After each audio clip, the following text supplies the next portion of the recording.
What's up guys, it's Tommy here and welcome to a brand new Liverpool transfer news video. Merry Christmas and happy holidays to you guys. Let me know what kind of Liverpool related gifts did you get during Christmas. I got a big Liverpool FC blanket which I absolutely love. It's like 2 meters long. And if you enjoy these transfer news episodes, please leave a like, subscribe if you are new to my channel and turn on the bell notifications so you never miss the latest Liverpool uploads. And Liverpool are in contact with Ozan Kabak's agents ahead of a potential January transfer. Fabrizio Romano, who is a very reliable journalist, he spoke on his podcast where he said that Kabak is appreciated by the Liverpool board and that they are in contact with his agents. Nothing advanced just yet, but Liverpool are keeping 5 or 6 irons in the fire. Let me know if you were in charge of Liverpool FC, who would you sign in the January window? Let me know in the comments below. And Romano is one of the most reliable journalists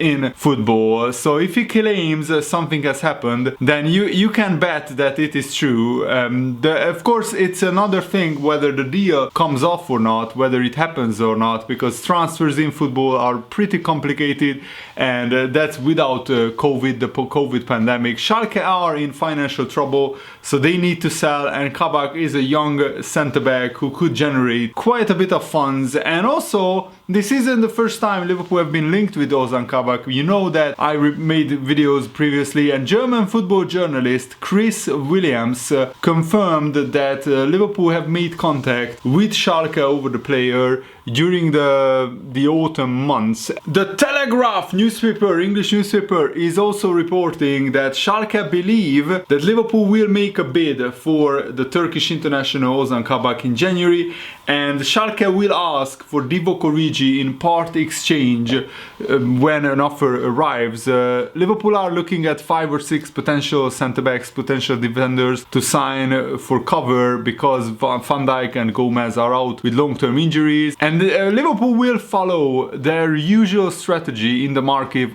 of only striking when the deal is right for Liverpool FC, so we won't overpay for anybody really. Schalke are braced for January bids for Ozan Kabak, who is just 20 years old, and Schalke already talked to AC Milan about the Kabak deal. AC Milan actually made a bid for Kabak, which Schalke turned down in the summer, but I think they would accept the same bid right now, which was around 20 million pounds. Schalke want a player in part exchange for Kabak, and Liverpool's Divock Origi could be a player that changes their fortunes in the Bundesliga. Schalke are, I think, in the bottom 2 or bottom 3 in the Bundesliga. Definitely, they might be even rock bottom. I can't remember off the top of my head. But persuading Divock Origi to swap Anfield and the potential title challenge to fighting against relegation in the Bundesliga, that's a hard sell, I think, even for Divock Origi. But the thing is, Divock Origi has fallen down the pecking order so much. I'm not sure that much better and much bigger clubs than Schalke will come calling for Divock Origi. And Schalke are one of the biggest clubs in Germany. They haven't had a lot of success, but they have a really big fan base. They are similar to Newcastle in that they are a big club without winning a lot of major trophies, but they have a lot of fans, a very good stadium, and if they can steady their ship and stay in the Bundesliga, then Origi could unlock Schalke and maybe fight for European football next season. And the Liverpool Echo newspaper is also reporting that according to the transfer intermediary George Gardy, Liverpool have yet to arrange an agreement with Schalke's Ozan Kabak. Bundesliga defender has been linked with Liverpool, and this is what transfer intermediary said. Ozan Kabak has been talked about at Liverpool for years. It's normal for a player of this type, with this profile, to have certain combinations, but there is no pre-agreement with any club. What I can guarantee is that it's not true, as has been reported, that Ozan has expressed any preference for one or another league to play in. What I can say is that he has great respect for AC Milan, so he doesn't really want to choose between Italy or England. He just wants to see what kind of offers he gets, what kind of offers will be on the table, and then he will choose. Ozan Kabak certainly has a pretty bad reputation recently. He has been recently banned for 5 games for spitting on an opponent in the Bundesliga, and that has really tarnished his reputation, and I'm still not sure if that was intentional or not, but it's not a good look, and we have to mention it when we are talking about Ozan Kabak. So I don't think Jurgen Klopp would be overly keen on him, but his biggest plus is that he would be an absolute bargain, a very cheap option, and he has certainly talent. He's in the Turkish international, he has played in the Nations League and in the qualifiers, and also he is playing regularly in the Bundesliga, even though Schalke are not doing well, but the whole club is not doing well. It's not just Ozan Kabak's fault, and last season he had a decent season at Schalke, where they've been finished mid-table, and the reported figure is around 50 million euros. That's like 30 million pounds. You can't really go wrong with that transfer fee. Even if it doesn't work out, we can sell Ozan Kabak in 2 or 3 years for pretty much the same transfer fee. But if it works out, it could be an absolute bargain of a transfer. So let me know, guys, do you think Ozan Kabak would be a great option for Liverpool? I think we should sign the player that Jurgen Klopp thinks long-term is the best option for Liverpool. That's my opinion. But let me know what is your opinion in the comments below. And also, Jurgen Klopp was asked on the speculation surrounding Mo Salah, whether Mo Salah is unhappy. Mo Salah is in a good mood, Klopp said, in a good moment, in a really good shape. That's the most important thing. Today you would have seen him laughing a lot and smiling in training. All the rest, nice for you journalists all to write about, but internally there is nothing to say really.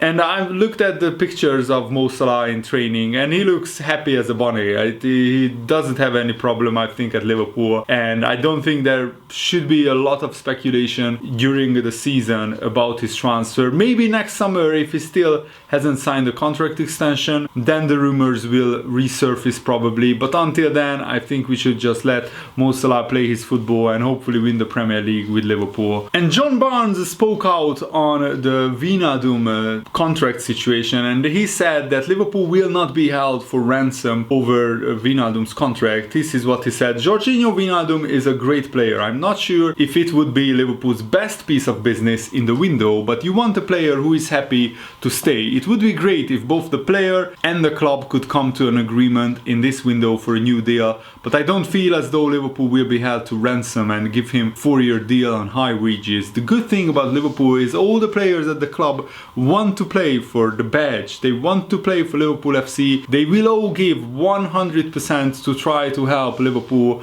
win the title, win another Premier League title, which is all that can be asked by our squad of players. I hope that Wijnaldum stays, and I really hope Wijnaldum stays as well. And John Barnes also talked about Bobby Firmino. For me, Roberto Firmino was always one of the most important players in the Liverpool team. When you look at the front three, he's equally as important as both Mo Salah and Sadio Mane in my position. I never thought his position in the front three ever was under threat. He's far more important than just a striker that scores goals. He creates chances for the team, and he's largely the reason why Salah and Mane scores as many goals as they do. He works hard, and Jurgen Klopp knows what a valuable asset he is to the Liverpool team. It's great to see him get on the score sheet again, but I don't feel his position would ever be under threat for a lack of goals, as he brings so much more with his game. Having said that, I'm happy to see him scoring again. And yeah, it's weird that Bobby Firmino in the past 2 games scored more goals than in his previous like 20 games or something like that throughout the season. He scored 2 goals up until that point, and then he scores 3 goals in 2 games. And long may it continue. West Brom at home next. That's the perfect opposition for Firmino to score even more goals. And Jordan Henderson also reflected on a magnificent 2020 for Liverpool. We ended the 30-year long wait for winning the Premier League title, and he said it has been quite a year. It's been a roller coaster, especially for us. I think the highs of winning the Premier League and something that you have dreamed of your whole career, to do that is an amazing achievement, but also you also understand football. There's more important things than football in life, and a lot of people have suffered in 2020 with the pandemic, so that has been different, and it has been difficult for a lot of people, whether that's been directly or indirectly. I'm sure a lot of people have suffered in that sense. I understand what's going on in the outside world, and there is a lot bigger things happening, so it has been a difficult year for everyone, and I just hope 2021, which is just around the corner, brings more happy memories for more people, and normality can come back in some sense. There has been a lot of ups and downs, just like in my career, Henderson continued, but I've enjoyed every minute of it so far. The experience that I've had, the journey that I've been on over the last 10 years has been incredible. So I'm very grateful, very honored to be part of this football club, and I just hope I can continue to do that for many years to come, and hopefully there's many more success stories in the future. Those are wonderful words from our captain Jordan Henderson. I also want to share with you guys what Jurgen Klopp said before the West Brom game. Obviously, being top at Christmas, it means you are not automatically champions in May when you are the Christmas leader, but otherwise we would have won the Premier League twice already before. Look, it's the best position you can be in right now in the moment. That's it, that's all. We know how tough it was, how tough it is, and how tough it will be in the Premier League. We didn't even play half of the season yet, but probably usually that happens around about this time. It's nice, nothing else. 2 years ago when we didn't win the league after being top at Christmas, it was not about a lack of focus or whatever, it was just the quality of the opponents, and this quality is still out there. So nothing really happened so far. We collected a few points, and if you want to do something special this year, then we have to collect even more until the end of the season, and that's what we will try to do, and that's it. And Jurgen Klopp also reflected on Mane scoring for the first time after 9 games without a goal, and he said, honestly, I would have lost everything if I had bet on Mane's goal record recently. How many goals Sadio Mane scored in the last 10 Premier League games? Because it's just one goal. One would have been the last option that I would have chosen, Jurgen Klopp said. I had no idea that he only scored once. A second ago, we spoke about the best goal difference that we have in the league, and then I realized that one of our best players, one of the best players in the world, didn't score for a while. I could just say, who cares? He played exceptionally well, and he's in a really good shape. He's unbelievably difficult to defend. If Sadio has the ball as an opponent, you need to put pretty much 2 or 3 players on that side, and that opens up a lot of space, a lot of things for us. I was not concerned, but scoring then is for the boys obviously really important. Bobby obviously liked it 2 weeks ago, we spoke about him, and since then he has scored 3 goals. So now if Sadio starts scoring now again, I would have absolutely no problem with it, but it was not about his performances. The performances were really good. And Salah has been in top form as well. 13 Premier League goals in 13 Premier League game weeks is exceptional. I think there is always things to talk about. Salah didn't start the last game, then he came on and scored 2 and got an assist. I think in his first season he didn't start against Stoke, came on and scored 2, so obviously he doesn't need a long time anyway. And yes, he's in a good moment. I hope it stays like this, and that's the most important thing. All the boys were obviously in a good moment. That's why we have the points that we have so far, and now it's much more important that we really keep going, because everybody knows that the toughest period of the season is now ahead of us, the Christmas period. It's always a tough one this year as well, so we have to make sure that we get through this with the right results. Of course, it's a tricky one anyway, West Brom. We made the analysis this morning, so it's a mix of Everton when Sam Allardyce was at Everton and their last game, his first game against Aston Villa. What I expect is a tough opponent. It was always tough against Sam Allardyce's teams. They are well organized, don't make a big fuss of possession or whatever, and in the situation West Brom are in, anyway, they will be a proper fight. Sam is a proven specialist for organizing teams for these kind of fights, so we can expect a tough game obviously. And I would say, Jurgen Klopp said, West Brom have a lot more information about us than we have about them. Sam only had a few days before the Aston Villa game, and now he had a full week. That's a big difference as well. Not a lot of changes for the first game he was in charge, but now obviously they have to replace Liverpool, who got the red card. They could change the system, they could do a lot. Most of the time when we prepare a game, we have to use the last 3 or 4 games they played before they face us, and then we play them and they play a completely different way against us, because obviously with the football my boys played in the last couple of years, a lot of people think to change a few things when they face us, so it's always tricky, but we do it. We do the analysis, we try to get as much information out of it as we can, but we can never be sure. So we focus mainly on the things we can influence, and that's it pretty much. Hopefully we will have the ball a lot, And if we have the ball a lot, we have to create. If you create, you have to do that together. If you lose the ball in these moments, you have to be there for the counter press, these kind of things. So yeah, I prefer knowing a lot about an opponent, but most of the time I don't know a lot, because how I said, they come to us, and when they have played 6 times in a row with 4 at the back, they come to Liverpool and they have 5 at the back all of a sudden. So we will see, and that's a very good argument, a very good point by Ozan Klopp, that many teams change their tactics against Liverpool just to try and contain their incredible attacking potential. And I think West Brom will come to Anfield, park the bus, try to maybe hit us on the counter attack, try to score from set pieces.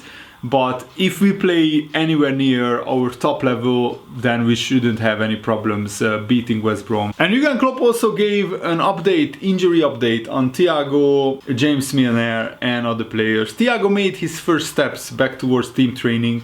He's not involved in the full session yet, but makes good steps, and after, unfortunately, the long time he's out now, we cannot and will not rush it. The other guys are further or closer. Shaqiri trained really well, and Milner yesterday full session, today then a little bit adapted. It is a new situation for us. We have still 2 more training days until we have to make decisions. It looks good, but I don't know. Thiago will not be involved against West Brom. He has to be first in full training sessions, and then we start thinking about it. He's not too far away, I hope. So Shaqiri and Milner are in contention against West Brom, but Thiago not yet. But I think we have bigger and harder games than West Brom, and that's where we should be playing Thiago, in my opinion. Anyway, that's it for today's video. I really hope you guys enjoyed it. Thanks for watching. Have a nice day. See you later. Goodbye.